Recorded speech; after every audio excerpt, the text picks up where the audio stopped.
Learning. So, Poppy, what we're learning is that in central Stockholm, in a busy pedestrianised street, a vehicle of some kind has run through that street, knocking people down.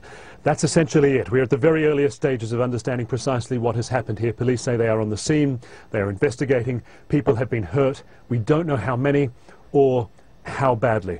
But again, we are looking at the possibility of a vehicle being used to knock down people in a crowded, busy area in a major European city. That's why we're talking about this, because although we don't know precisely who was driving or what their motivation was, it fits a profile that we've seen too much of over the last year or so. We saw it in London just a few weeks ago, where 5 people were killed in an attack involving a vehicle near London's Parliament. Last year in Nice, more than 80 people were killed when a truck drove through a very dense crowd. What we're looking here today is perhaps something similar to that. A vehicle through a crowd in central Stockholm.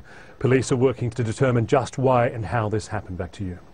So, Phil, we've been monitoring Swedish public radio, and again, right now they're saying at least 2 people dead in this attack. And also, a government spokesperson says that Parliament and the Stockholm subway are currently in lockdown. Again, that's from a security police spokesman that we just heard when we were monitoring public radio there. So these developments continue to come in. Our Phil Black monitoring the situation for us. Thanks so much. All right, obviously we're keeping a very close eye on this breaking news out of Sweden. Also in just